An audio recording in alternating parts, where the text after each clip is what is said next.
Como você teve contato com o Telemann? Eu tive contato com o Telemann originalmente, assim, a primeira vez que eu ouvi falar sobre Crowley, eu me lembro bem que foi num livro, eu já estava envolvido com ocultismo, que começou assim, aos meus 15 anos de idade, eu me considerava ateu. Mas eu tinha muita curiosidade, e eu tive acesso a livros e textos sobre astrologia, numerologia, tarô e interpretação de sonhos e símbolos e runas e não sei o que, essa coisa toda tal. E tudo aquilo, isso veio numa época também, faz parte de um fenômeno da minha geração, né? Eu nasci em agosto de 1968. Eu vou fazer agora, no dia 20, 55 anos. E então eu fui adolescente nos anos 80. Nessa época, por volta de 84, assim, mais ou menos, houve um fenômeno de mercado, né, no mundo todo, mas no Brasil muito pronunciado, assim, muito marcado, de interesse no ocultismo. Teve uma novela da Globo, eu não me lembro o nome, eu lembro que tinha a Vera Fischer no papel de Jocasta, e o cara que é marido dela, o cara que é mais novo, no papel de Édipo, e uma parada assim, e envolvia magia, ocultismo, paranormal, aquela forma, novela, né? Aquelas coisas. Mas assim, eu estou contextualizando isso para dizer assim que é a Mandala, eu acho que chama essa novela. Mandala, isso mesmo, Mandala. Mas enfim, nessa época a coisa toda do ocultismo estava na ordem do dia. E como havia muito material disponível, e eu sempre fui um leitor muito ávido de temas em geral, de literatura, de assim, narrativa, poesia, mas coisas em geral. E assim, sempre me interessei por música, sempre quis ser músico, sempre fiz música e tal, sempre gostei de escrever e tudo. Mas eu havia, assim, esse interesse pelo lado espiritual. Assim, eu sou uma pessoa muito espiritual, eu não sou ateu, mas eu sou agnóstico. Mas eu acho que espiritualidade não tem necessariamente nada a ver com religiosidade, e na minha opinião até não deveria ter, mas isso é uma outra história. E então assim, eu comecei a ter contato com essas coisas quando eu tinha 15 para 16 anos. E o que aconteceu foi que eu me formei assim, terminei segundo grau, não quis fazer faculdade, assim, me formei ator, na verdade, eu fiz o curso de formação de atores da UF e me formei ator, mas o que eu queria mesmo era fazer música, e era uma coisa que eu não sabia muito bem como resolver, e eu era entrei para a Ordem Amorque, Rosa Cruz, aprendi muita coisa válida lá para quem não sabia nada como eu. Não, assim, tem boas recordações de coisas que eu peguei lá, mas eu sempre soube que eu não ia chegar a um ponto que eu não ia continuar lá, porque era uma coisa muito cristã e muito assim, obedeça às leis, muito não sei o quê. E, como eu sempre digo, eu não decidi que eu era telemita, eu não adotei Telemann, eu descobri que eu era telemita. É bem diferente. Eu sempre tive uma atitude, uma indisposição com hierarquia, com autoridade, com faça assim, eu faço o que eu quero, quando eu quero, do jeito que eu quero. E já fui muito criticado por isso, tive muitos problemas com isso, por causa disso, né? Ainda tenho, mas mesmo assim até agora eu não arredei pé dessa minha disposição a ser radicalmente eu mesmo. E eu, depois de algum tempo, assim, eu fiquei na Morque, cheguei ao 7º grau lá. E desse meio tempo, eu comecei a fazer cursos e consultas de tarô e de numerologia absolutamente por demanda. Por quê? Porque havia um mercado grande para isso. Eu fazia isso para amigos e para mim mesmo, pesquisando e tal, E as pessoas ficavam muito assombradas e dava super certo sempre. E aí acabavam falando assim, não, olha, tem 10 pessoas querendo fazer, e eu assim, não vou fazer. Não, mas te pagam e tudo. Em suma, eu acabei passando a trabalhar com isso. E trabalhei mesmo durante uma década redonda, assim, prioritariamente com isso e com música. Eu comecei a desenvolver coisa de música também pelos 19, 20 anos. Quando eu vi que realmente eu não queria ser ator, apesar de ter me formado ator. E nisso, de trabalhar com tarô, eu acabei ganhando de uma aluna um tarô de Tote dela, francês, que é o tarô que eu uso até hoje. E ela só me deu assim o tarô porque ela colecionava tarôs, tinha muitos. E ela falou assim, olha, esse tarô me lembra você, por alguma razão, achei ele a sua cara e tal. Tava certíssima ela, Gilda. Não tenho contato com ela agora mais, mas enfim, onde você quer que ela esteja, que ela saiba que eu ainda uso o tarô que ela me deu até hoje. E ele teve um impacto muito grande em mim, porque eu tinha tido algumas experiências, eu havia tido algumas experiências com ayahuasca no Santo Daime, lá no Rio, e com as tais das mirações, como eles chamam, eu tive algumas muito parecidas com a estética do tarot de Tote, das pinturas da Frida Harris.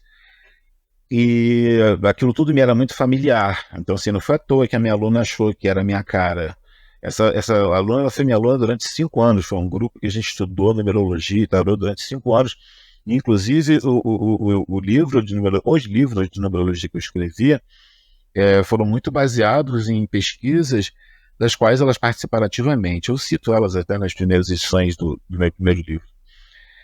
Enfim, e eu já vi, como eu acabei que eu não completei, que quando se perguntou, né, como eu comecei, eu disse que eu ouvi falar do Crowley, foi num livro do Colin, Colin, qual é o nome dele agora, meu Deus?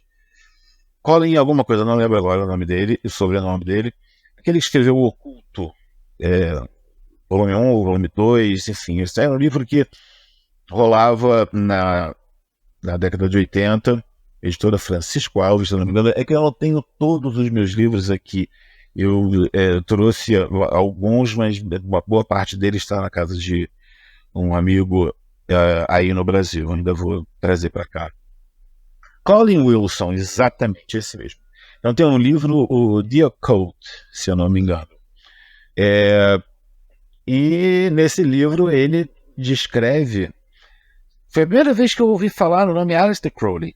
Eu nunca mais esqueci. Primeiro porque eu achei muito sonoro. Como o próprio Crowley pretendia ao adotar o nome Aleister, né, para o sobrenome Crowley, porque o nome verdadeiro dele é Edward Alexander Crowley.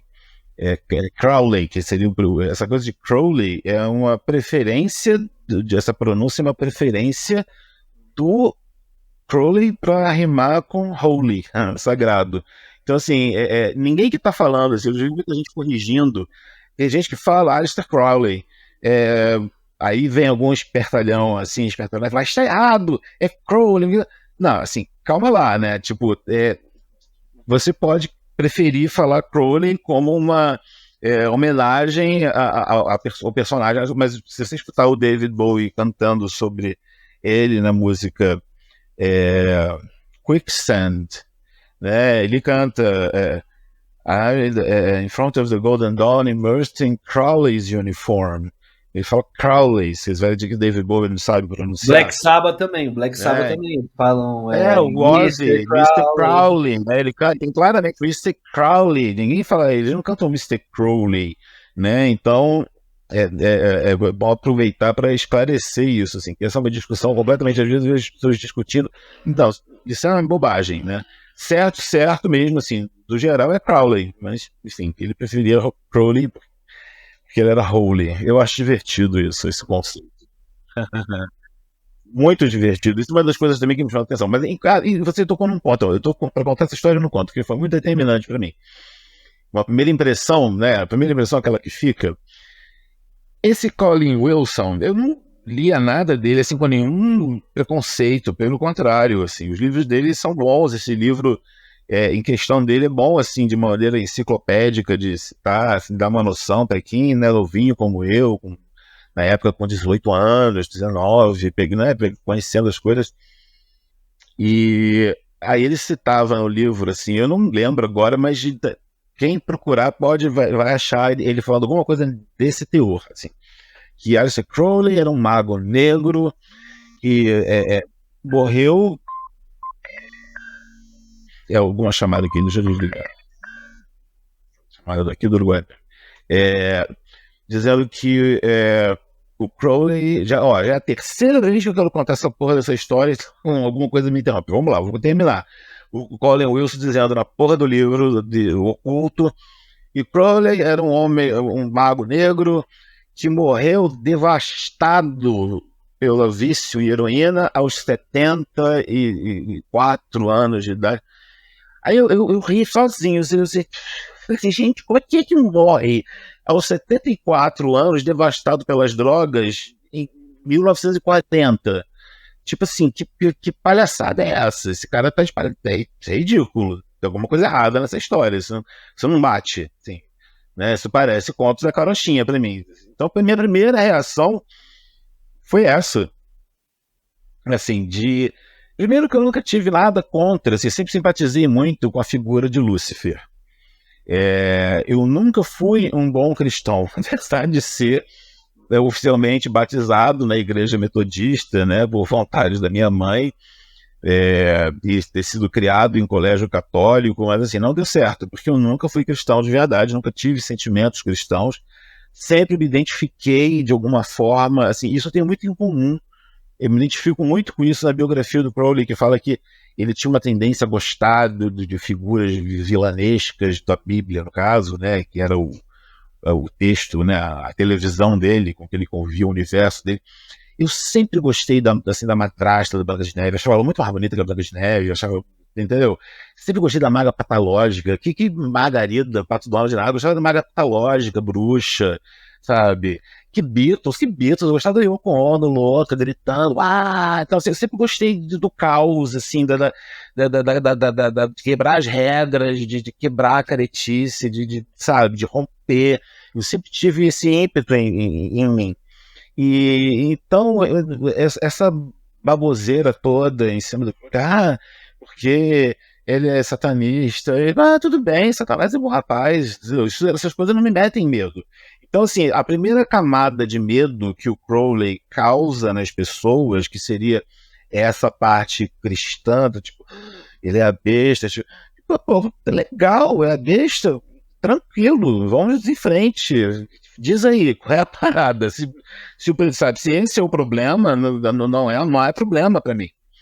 Né? E isso me facilitou muito a filtrar as coisas que eu aprendi sobre o Crowley, e de maneira a não, assim, também tem a coisa da pessoa, né? Eu não tenho uma tendência a endeusar nada nem ninguém. E nisso também eu digo que eu me descobri antelemita. Porque eu não fui, eu não fiz, como é que fala aquilo? Quando você estudava em colégio católico, a primeira comunhão. Eu não fiz. Eu me recusei. Todo mundo fazia. Eu não fiz. Inclusive, tinha a mãe de uma amiga minha dizia que eu era o anticristo. Porque eu falava que eu me sentia mal dentro de igreja, que eu não gostava. Eles eram uma família romena da igreja ortodoxa, imagina você. Né? Enfim, eu não gostava de igreja, não ia na igreja, estudava no colégio católico, mas não assim, era bom até por um lado, porque eu também não era, assim, eu não tinha muito o que confrontar, porque na época em que eu vivia, muita coisa era normalizada num sentido até mais liberal do que hoje em dia. Eu acho que com as conquistas da nova geração, das novas gerações, também veio muito conservadorismo. Mas enfim, para não... I digress, né? Eu estou me perdendo. Então a primeira impressão que eu tive do Crowley foi essa, né? E aí depois, a primeira vez que eu li o livro da lei foi quando eu estava numa feira esotérica a trabalho, no começo dos anos 90, 93, uma coisa assim. E um cara que jogava tarô de Tote, e eu não lembro o nome dele. Lamentavelmente, eu perdi contato com ele, seria uma coisa pré-internet, isso. Eu sei que ele era um telemita, e cara de barba, o cabelo castanho, mais assim, meio claro. E eu sei que ele, assim, enviado por alguém, me veio se olhou para mim e falou assim: olha, eu vou te dar isso aqui porque eu acho que você precisa disso, que era o livro da lei, traduzido pelo Marcelo Mota. Um xerox do livro da lei, aquele mesmo, impresso, não era datilografado, não, impresso mesmo. E ele foi o meu contato com o Euclides, foi ele que me deu o endereço, né, da caixa postal, não sei se era eu tinha uma caixa postal, agora eu não lembro se o Euclides contato era por caixa postal ou pelo endereço direto dele no Grajaú. Mas esse cara me deu o livro da lei e eu tive uma experiência que depois eu vim a saber que é um pouco clichê. É uma experiência parecida com a do próprio Crowley e de muita gente. E eu li o livro da lei e eu tive um impacto muito grande naquilo, porque assim, eu tinha acabado de sair, de largar a Mork. Eu cheguei no 7º grau e foi na época que teve um cisma, um racha, porque teve uma troca de Imperator. Imperator é como eles chamam o líder deles lá e tal. E Gary Stewart parece que saiu com acusação de... Enfim, teve um barraco lá qualquer. E aí, assim, começou o barraco, levantou poeira, e aí eu comecei já, entendeu? Já estava cansado daquela coisa, que eles tinham uns conselhos lá, tipo, coopere com a igreja do seu bairro, umas coisas assim, sabe? Que coopere com essa igreja, porra, que nenhuma, toma no cu, não fode, sabe? Com toda a gratidão, sabe? Gratiluz, paz e amor que eu tenho lá pelo que eu aprendi de bom, que eu não vou cuspir no prato que eu comi, que isso é um papel que eu não faço. Uma das coisas mais feias que eu acho que uma pessoa pode fazer é isso. Não cuspo no prato que eu comi. Aprendi muito na Mork, tive experiências ótimas, então eu aprendi bastante coisa mesmo. Então, assim, não só não me arrependo, mas foi muito bom. Recomendo alguém que vá para a Mork hoje de jeito nenhum, entendeu? Aquilo era eu nos anos 80, 90, sabe? Não tinha nada, não tinha coisa nenhuma, sabe? Era outro esquema, você recebia as coisas, sabe, por correio, não tinha internet, sabe? Então, assim, não tem nada lá para ensinar que você não aprenda em qualquer livro. Você pega o Caibalion, entendeu? Pronto, ali tá tudo, a Mork inteira tá ali, acabou, esquece. Se a pessoa quer saber o que tem lá, é isso, pega o Caibalion e lê. E o Caibalion não é nenhuma grande novidade, né? Inclusive é polêmico, tem gente que acha que é uma farsa, isso, aquilo. Eu acho um livro válido, assim, foi válido quando eu era jovenzinho, então assim, mas na época que eu era jovenzinho, como eu disse, não era como agora, que você tem todas as informações disponíveis, né? E, bem, enfim, e eu tive a reação quanto ao livro da lei de fascínio, mas de uma confusão, não foi exatamente uma rejeição, que se fosse rejeição eu jogava fora, queimava, como manda o figurino, né? Mas eu guardei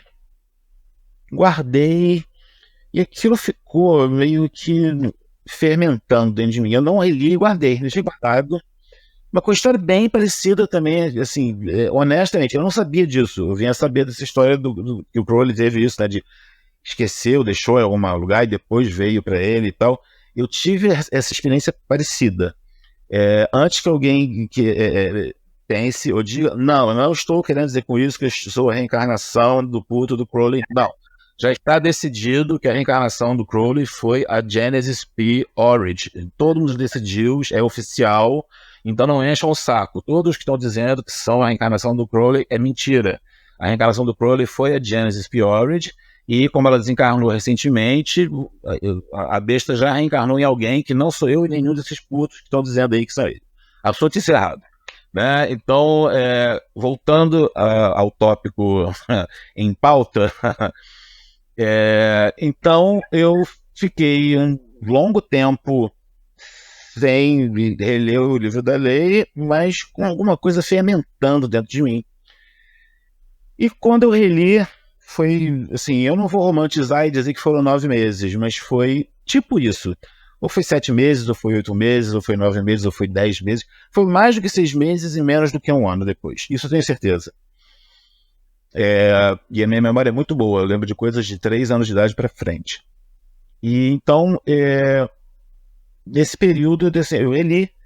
Quando eu reli, veio assim como um raio, literalmente. Uma coisa assim, bom, tipo, fudeu, eu sou telemita. Aí eu entendi, assim, não foi uma coisa, eu me identifico com isso, eu vou entrar nessa. Eu falei, não, tipo, é isso, acabou o assunto, entendeu? Na verdade, assim, acabou o assunto e agora vamos começar o assunto de verdade. Tipo assim, agora, como tem a expressão em inglês, né? Now we're speaking. Tipo assim, agora você tá falando o negócio. Tipo, foi ali que, né, naquela segunda relida que veio a coisa de eu assumir, reconhecer que aquilo era a essência do que eu tinha dentro de mim, do que eu me identificava mais profundamente. E, sobretudo, não apenas, mas sobretudo pela questão de que o texto não deve ser discutido. Eu acho que cada um faz o que quiser, faz o que tu queres, mas uma coisa que eu particularmente levo bastante a sério é que a orientação de não debater o livro da lei. Eu acho uma perda de tempo, uma pretensão, um equívoco e uma ousadia e uma inutilidade. Qualquer pessoa que seja entrar numa disse, não, eu acho que aqui no livro da lei isso quer dizer aquilo. Tipo, disse isso, para mim acabou o assunto ali. Por mais, assim, há pessoas aqui que eu gosto, fazem isso e tal, fazem o que tu quer. Saiu da boca para fora, já tá falho, porque esse é um estudo que a pessoa tem que ter para ela. Exatamente. Agora, é também uma coisa muito perigosa, assim, porque tem um limite aí, uma fronteira, porque você pode discutir determinados aspectos técnicos e deve. Tipo, o que significa, né, quando Babylon, portal do sol. Ah, tá. Agora, o que você vai concluir a partir daí é contigo. Isso, ou seja, existe uma diferença. A análise técnica, a análise, né, nesse sentido, não a interpretação. A análise, ela pode e deve ser feita. Né? E quando você traduz, como é o meu caso, eu traduzi o livro da lei, que é uma coisa que é uma ousadia. Eu vejo com... Quando eu comecei a ver que o livro da lei ele entrou em domínio público, aí começaram a aparecer várias versões, né, várias traduções.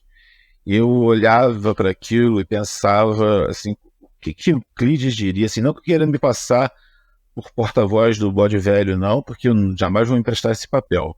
Mas assim, eu fico imaginando assim, porque eu mesmo eu fiquei muito achei um pouco de a falta de noção assim muito grande, porque traduzir um livro sagrado de Telemann, primeiro que não basta ser tradutor para começo de conversa, né? E também não basta ser telemita, tem que ser telemita e tradutor. No caso, Marcelo Ramos Mota era os dois, né? Inclusive sobrevivia de aulas de inglês. Coisa que eu também faço, inclusive. Eu trabalho com tradução de inglês, português, espanhol agora, depois que eu mudei para cá. Né? Também de direitos autorais de livros meus. O livro do Crowley é um livro que vende bem. E vivo também de aulas de inglês. Né? E como o Marcelo Mota também fazia. E você tem que ter, assim, não é só ser telemita, eu acho que tem uma certa ousadia no sentido de Eu mesmo hesitei durante um longo tempo. Eu vim traduzindo, estudando esse livro. O meu The Law is for All, olha aqui, coitado, ele está literalmente despencando. Isso aqui foi um que eu comprei aqui, está todo solto, que é aquela edição da New Falcon, né? O prefácio do Regardi e tal. E foi a partir daqui que eu traduzi, né, a versão do Jorei comentado. E agora eu perdi. Assim, o que eu estava dizendo, então. O Euclides, quando eu apontava alguns erros de tradução do Marcelo Mota, eu digo isso assim porque o Euclides falou assim: e você? Você pensa o quê? Você corrigiu o Marcelo Mota? O que você sabe ele dava as broncas dele. Tipo assim, não, você tem que caminhar muito para poder corrigir o Marcelo Mota. Entendeu? Então, assim, hoje ele não está aqui, mas eu entendo, né? Fisicamente ele não está aqui. Mas eu diria a ele hoje em dia, tipo, aí, Euclides, agora eu caminhei bastante, agora eu posso corrigir a porra do Marcelo Mota. Tava errado, uma parada aqui, uma parada ali, mas a gente tem uma dívida com o Marcelo Mota indiscutível. Eu acho, assim, patético quando, sabe, a pessoa tenta problematizar o Marcelo Mota. O do Euclides você se iniciou em qual ordem? Na A, da qual eu nunca saí. Eu pedi a ele para interromper as formalidades. E aí é uma questão, bom, para isso eu tenho que contextualizar. A questão é a seguinte: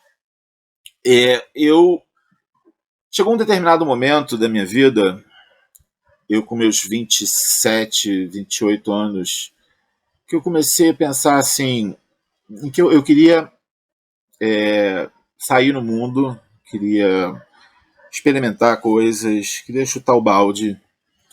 Era um instinto que eu tinha. E isso não combinava com fazer o hash de 6 em 6 horas, com participar de rituais, com parar com isso, com aquilo. Eu não queria.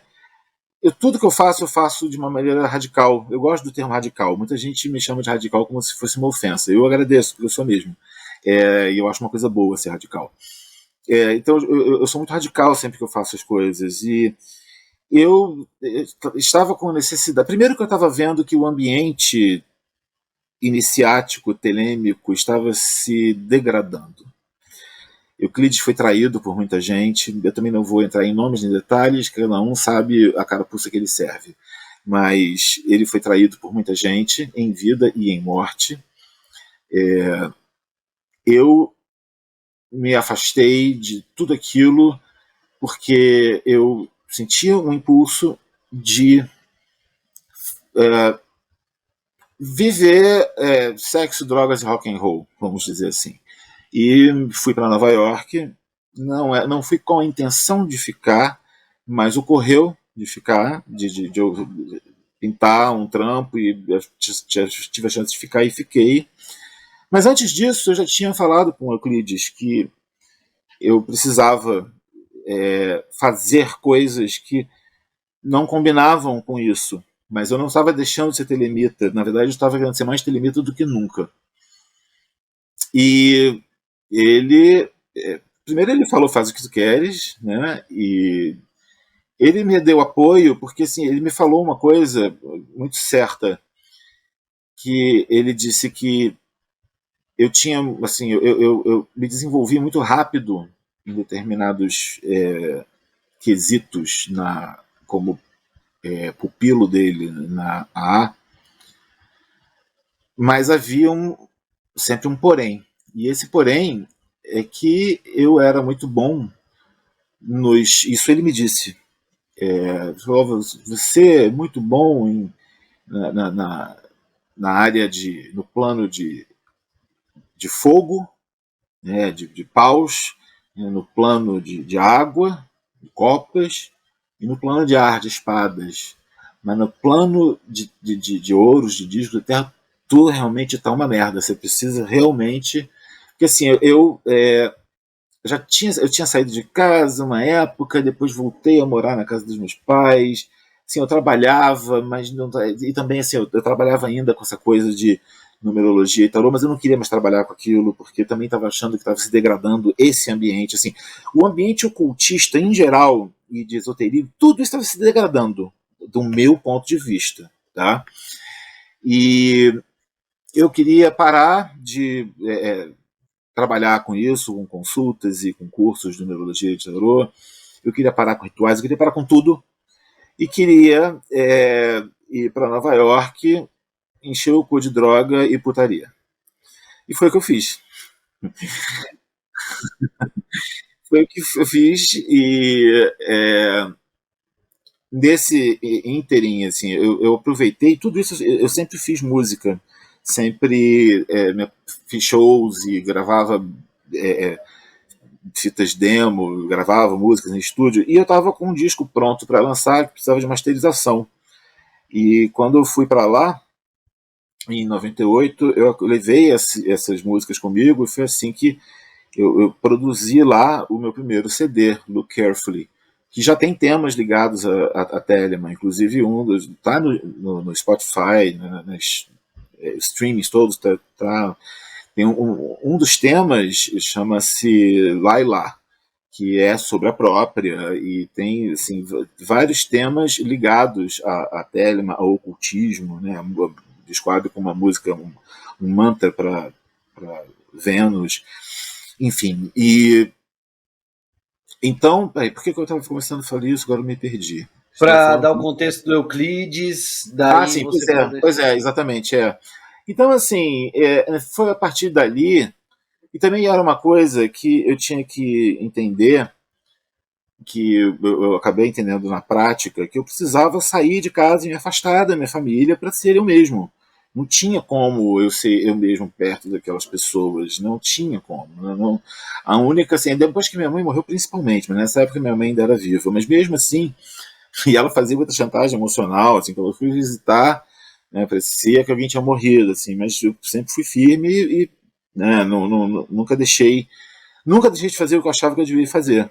E eu, hoje em dia, vejo o valor disso, porque, por exemplo, na cultura brasileira, essa coisa de chantagem emocional ela é muito forte, né? É muito recorrente, na coisa cristã. Né?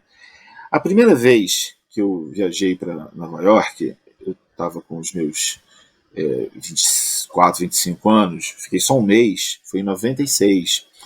E 3 noites antes de eu viajar, teve uma cena ridícula em que, enfim, meu pai começou a passar mal, médico, não sei o quê, resumindo a história. No final das contas, o médico me chamou, a minha mãe, e falou assim, se eu fosse você, falando para mim, eu adiava essa viagem, porque seu pai está muito nervoso, porque você nunca saiu do país sozinho. Aquela super proteção que está aquela coisa, né, enfim. E ele está muito assim, e tal, pode ser que ele tenha um infarto. Eu falei, doutor, se eu não viajar, quem infarta sou eu. Eu vou viajar sim. Não infartou coisa nenhuma. Enfim, então, assim, esse tipo de coisa, eu sempre tive aversão a essa. Assim, é natural, é meu isso. Então, assim, na família, eu sempre fui muito julgado por isso, porque, assim, é instintivo. Começa a chantagem emocional, sabe, essa coisa cristista, como diria o Marcelo Mota, essa ladainha, essa churumela. Eu tenho aversão. Não é que a pessoa vai me emocionar com isso. Não, ela não só. Ela me emociona, assim, de raiva. Eu não fico com pena. Vontade de bater nela. Vontade de bater, exatamente. Então, não funciona comigo. Então, Telemann foi feita para gente encapetada como eu. Então, assim, alguém precisava ser representado, né, em alguma corrente. Tem esse pessoal Namastê, o pessoal Gratiluz, beleza, vai lá no raio da chama violeta, que o parta, ou... E aí, falei chama violeta, apareceu um negócio aí que ficou violeta na tela. Mas, enfim, é isso. E aí, você manteve contato com o Euclides pois eu não fechei via essa carta? Era carta? Você foi ou foi pessoalmente? Como que foi? Não, mantive assim, o Euclides acabou se tornando, acima de tudo, um grande amigo. Mas assim, acima de tudo é difícil falar isso, porque, não, na verdade, acima de tudo ele foi e é o meu instrutor. Eu considero que ele continua sendo. E por que eu considero que ele continua sendo? Por um motivo muito simples, porque eu venho da linhagem dele. Porque as pessoas que foram instruídas pelo Euclides, que aprenderam e que aceitam esse aprendizado, você pode ter aprendido com ele, não aceitar, se rebelar e falar, não, esse cara está errado, eu não quero nada com ele. Beleza, esses são aqueles que malham o Euclides, falam que ele estava errado, que ele não sabia de nada. Ok, se você acha isso, faz o que tu queres, pode, fala, tudo bem. O meu ponto de vista é que, primeiro, o Euclides nunca admitia que se falasse mal de Marcelo Mota. E ele sempre foi muito elogioso em relação a Marcelo Mota. E ele também falou muitas coisas pessoais, mas essas, obviamente, eu não vou repetir nunca, porque seria uma traição, né? Eu não sou porta-voz dele, não sou Chico Xavier, nós estamos numa sessão espírita, então não vou ficar aqui repetindo coisas que ele me disse em particular. Mas o que eu posso dizer que é de conhecimento geral e que importa saber de maneira pública é que ele defendia bastante Marcelo Mota. Eles morreram sem se falar, né? Não houve uma reconciliação oficial, mas houve, e aí também eu não vou entrar em muitos detalhes, mas existe uma tese que, por informação de uma pessoa, né, que se relacionava com Marcelo Mota, uma pessoa da família de Marcelo Mota, segundo a qual Marcelo Mota teria rompido com Euclides de propósito, para que, já vendo as tendências de Euclides, no sentido de agrupar pessoas, de fazer, o Euclides tinha um entusiasmo, uma coisa que ele conseguia fazer isso, tanto que ele tem um nome que se destaca até hoje por isso. Muitas vias, muitas correntes vieram do Euclides, né? Sejam detratores ou não, mas passaram por ele. Bem, me perdi novamente. Comecei a fazer tanta coisa na lembrança quando eu falo isso que eu acabo me perdendo. Eu estava falando sobre, assim, não, a tal tese. A tese que essa pessoa, né, colocou é que o Euclides o Marcelo teria brigado com Euclides, rompido com Euclides, de propósito, vendo já o potencial do Euclides e sabendo que ele teria que encarar a briga com os estadunidenses, com os norte-americanos, lá nos Estados Unidos, sabia que o potencial dele próprio de perder era muito grande. E sabia que o potencial, que o Euclides estava arrastando muita gente com ele.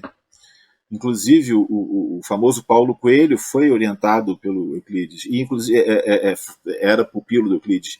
E ele nunca pediu desafiliação da gente em um astro, não. Então, tecnicamente, ele continuou ligado, assim, porque você continua ligado, a não ser que você peça desligamento, né? O que não foi o caso nesse caso. Eu não só nunca pedi desligamento, como continuei em contato com Euclides até o fim da vida dele. Na minha biografia do Crowley, que saiu em 2010, pouco antes da morte dele, meses antes da morte dele, tem uma declaração do Euclides sobre o Crowley. Assim como tem a declaração de outras pessoas da época, como o Carlos Raposo, que é historiador, e a declaração do Carlos Raposo continua nessa edição toda. Não mudei, não tirei nada, enfim. Só entrou um prefácio do Flávio Watson nesse sentido. Mas, então, assim, tem ali a maior prova de que eu continuei em contato com Euclides. Eu tenho, quer dizer, não prova, que ninguém precisa de prova, nem eu preciso provar nada para ninguém. Mas o meu primeiro livro sobre o tarot de Thoth saiu no ano 2000. E ele é dedicado ao Euclides. Isso eu tenho aqui. Essa então, a primeira edição, o tarot de Thoth.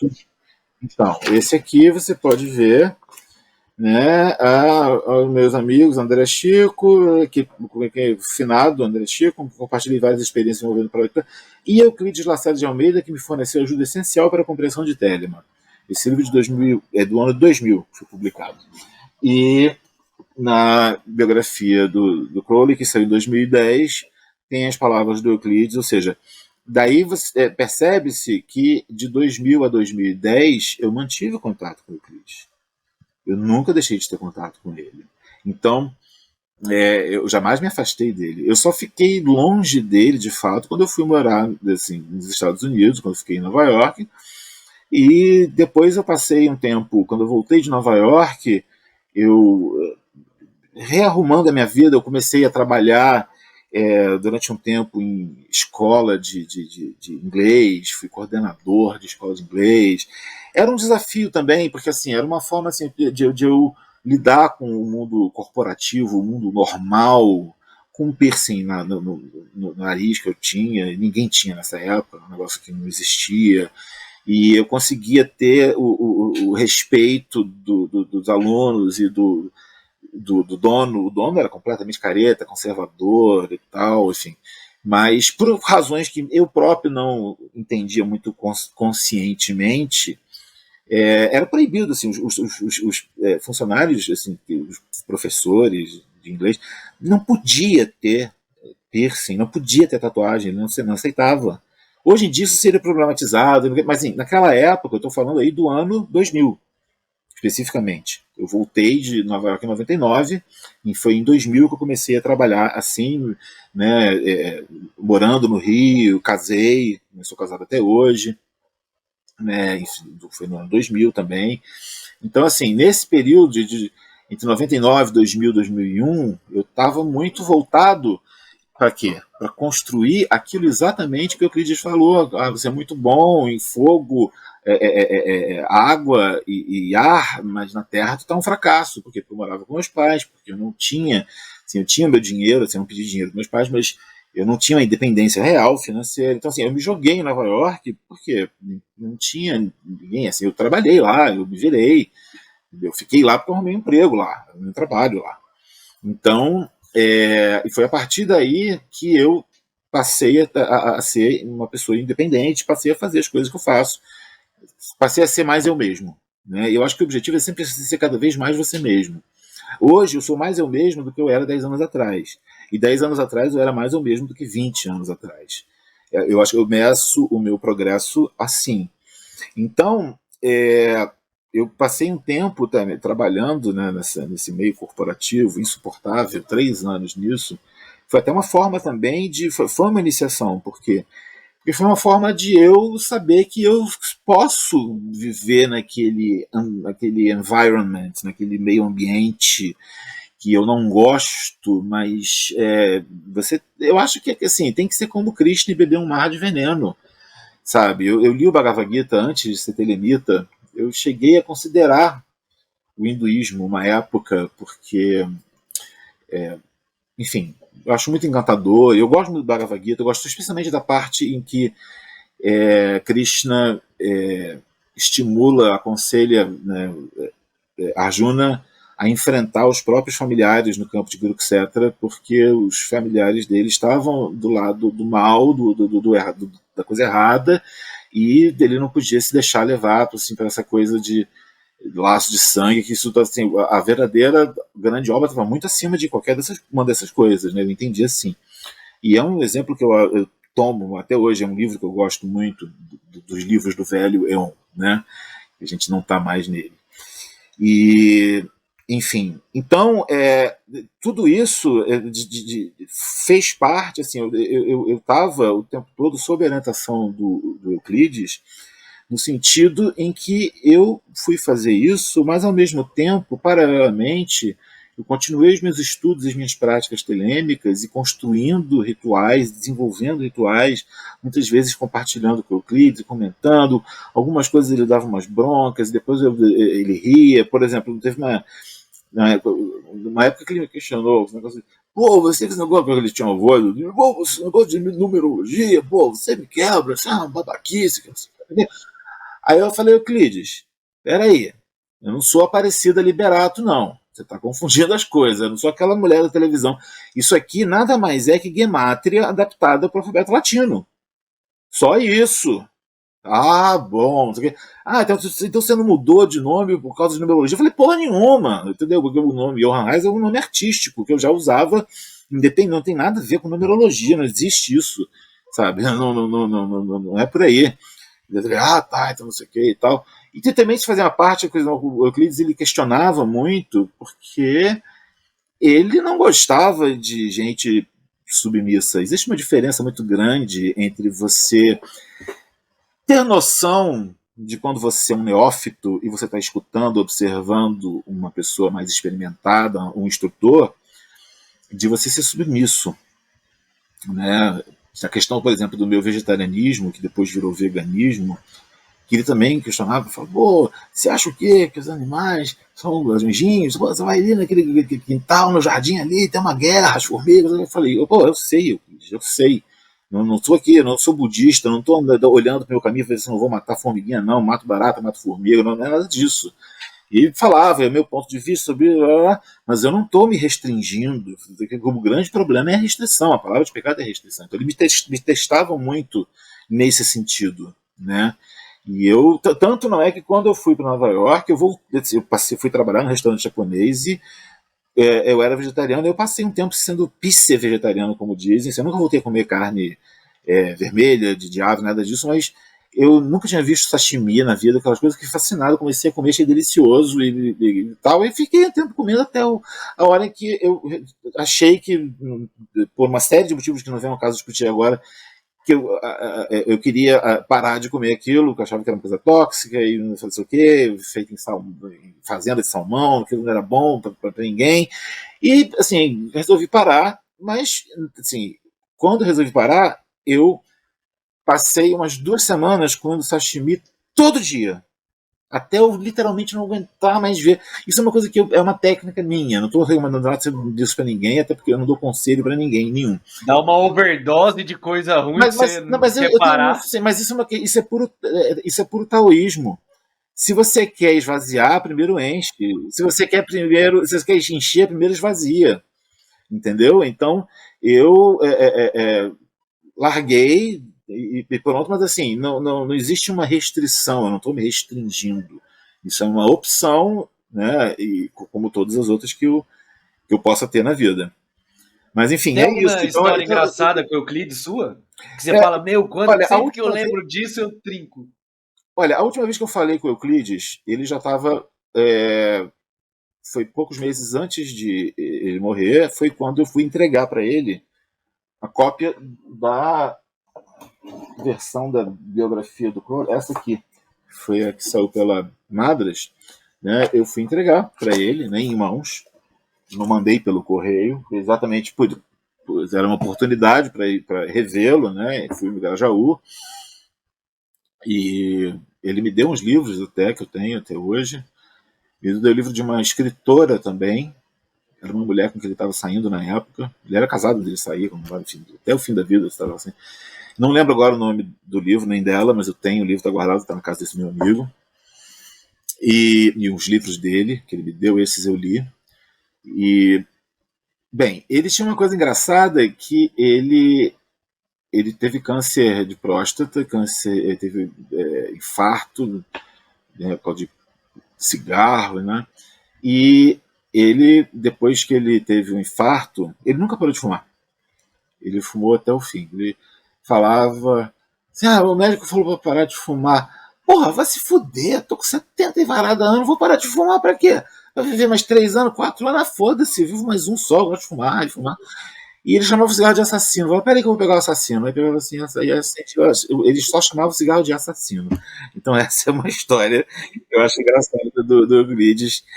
Quem conhece ele da época vai saber que é verdade isso, que ele chamava o cigarro de assassino. Vou pegar o assassino ali.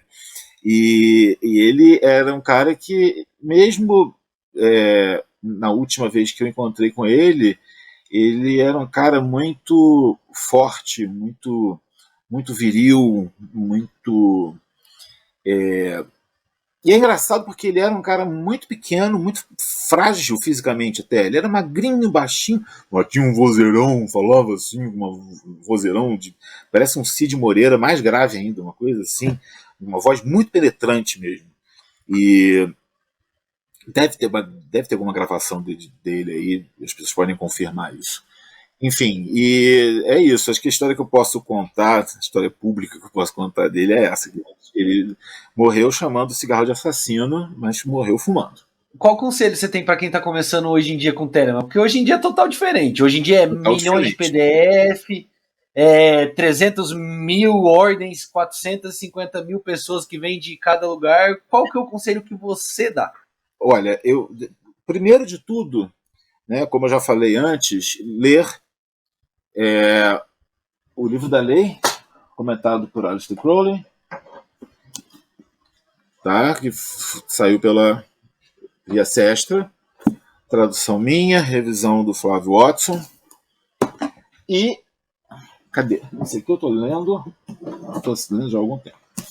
E Liberaba, tá? Aleister Crowley, traduzido por Marcelo Ramos Mota, editora Penumbra. Esses dois livros aqui, não, assim, seriamente, você quer saber de Telemann seriamente, lê esses dois livros inteiros, aí depois a gente conversa. Depois a gente conversa. Isso é para começar. Para começar. Aí, leia o livro das mentiras, que é um dos meus favoritos. Mas, assim, tirando isso das leituras, assim, primeiro de tudo, leia esses dois livros, sinceramente. Fora isso,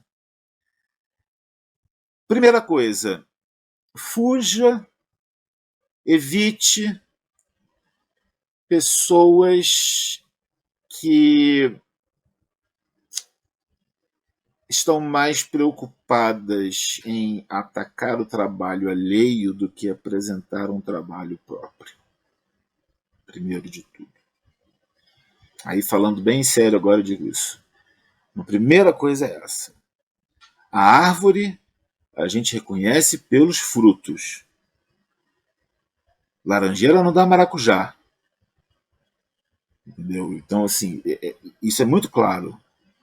Falou muito, a pessoa está falando muito, está muito blá blá blá, blá, blá, blá. E cuidado, cuidado, cuidado, cuidado.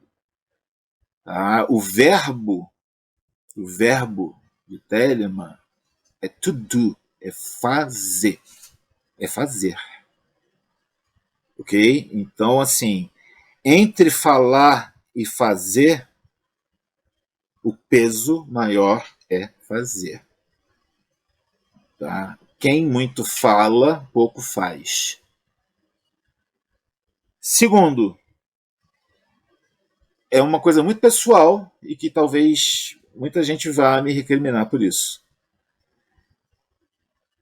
Meu maior conselho é: não aceite conselho de ninguém, em hipótese alguma, sem exceção nenhuma. Jamais. Jamais. Não aceite conselho. Não aceite conselho. É o melhor conselho que eu posso te dar. Não aceite conselho. Faze o que tu queres, há de ser tudo da lei. Fazer. Se você não fizer, não adianta nada. Nada do que você diga, nada do que você queira, nada do que seja a sua intenção. Ah, mas eu queria, eu podia. Tem uma expressão em inglês que eu gosto. Coulda, woulda, shoulda. Coulda, woulda, shoulda. Podia, deveria, teria. Podia ter feito, queria ter feito. Tá. Não importa. O que importa é o que você fez ou deixou de fazer. Então, isso é primeiro de tudo. Isso é o mais forte de tudo. Então, assim, e para você fazer alguma coisa, você não vai fazer se você ficar escutando os outros. Você tem que escutar a si próprio. Não tem que escutar ninguém. Tem que escutar a si mesmo, a si mesma. Não pode seguir o outro. Cada um de nós é uma estrela. Cada um de nós tem a sua própria órbita. É simples assim. Se você está seguindo a sua órbita, você não vai esbarrar na órbita de ninguém. E se alguém esbarrar na tua órbita sem você esbarrar na dela, deixa que as coisas vão se ajustar. Se você continuar na sua órbita, aquele corpo celeste que está degringolado, ele vai ter o seu próprio... Continua no seu, não se deixa abater, não se deixa abalar, não se deixa afetar. Segue a tua verdadeira vontade. Isso eu gosto mais. E outra coisa, não se liga nesse negócio de título, de grau, não, porque eu sou o grau tal, inicial, não sei o quê. Tomar no cu tudo isso, enfia no cu essas porras todas de título, de grau do caralho. 99,9% de quem dá importância a isso não sabe de porra nenhuma do rolê. Não sabe de nada do que se passa, tá ali de poser. Eu tô falando assim, bem papo, bem reto e sem curva. A parada é essa, entendeu? Quem é realmente não sai por aí arrotando e falando. E o que você deve julgar o outro e a si próprio é pelo que é feito. Julgue a si próprio pelo que você está fazendo e julgue o outro pelo que o outro faz. Isso é o que importa, porque é isso que resta no final. É isso que resta. O que tem de mais não importa. Isso é o que resta, isso é o que permanece. O que você espera de Telemann para o futuro? E se não esperar nada para o futuro, o que tem de novo você ouvindo por aí? O que acabou de sair? O que eu espero de Telemann para o futuro é muito engraçado, assim, porque eu não achava. Quando eu tinha meus 15, 20 anos, eu não achava que ia estar nem vivo a essa altura do campeonato. E tá vivaço. Estou muito mais vivo do que eu podia imaginar, inclusive. E ainda não estou sentindo grandes diferenças, apesar de estar numa idade que eu já considero bastante avançada, afinal, 55 anos não é pouca coisa, mas curiosamente, assim, eu sou mais eu mesmo do que nunca. Assim, se a sociedade não conseguiu me dobrar até agora, realmente não vão conseguir mais. Porque, assim, como eu te disse, eu sou completamente fora da curva em tudo. Né? Quando eu estava falando de telemitas telemitas, entre aspas, ou com aspas, dependendo, assim, que tinha uns que estavam assim, não, porque vamos fazer um churrasco e bababá, e se eu comentava que era vegetariano, eu falava, é telemita, vegetariano. Eu falei, é a minha vontade, estou fazendo ela, por quê? Aí ficava aquele climão. Eu vou no show do Ozzy, não sei o quê. Você vai? Não vou não. Eu gosto do Ozzy, inclusive. Mas você não vai no show do Ozzy, que tem limite. Porque não sei o que, eu endeusar Raul Seixas. Tipo, eu gosto de Raul Seixas, claro que eu gosto, muitas músicas, tudo. Mas, tipo, assim, é uma coisa, tipo, parece que é uma coisa do currículo obrigatório, assim, você tem que saber cantar, sabe, Metamorfose Ambulante, tem que saber, sabe, tem que saber cantar Mr. Crowley, tem que gostar de churrasco. Porra, não fode, meu. Não fode, sabe? Que porra é? Faz o que tu queres, não faz o que o outro exatamente. quer. Uma coisa que eu me lembro bem, tem uma parte do Magic in Theory and Practice que o Crowley ele cita assim, de modo irônico a possibilidade dele ter seguidores imitando ele. Ele coloca assim um help, tipo socorro, só da ideia de ter imitadores dele. Assim. O Crowley não queria imitador, fazia a tua vontade, não é raspar a cabeça e bancar o carecão, sabe, repetir as atitudes, os jeitos do Crowley.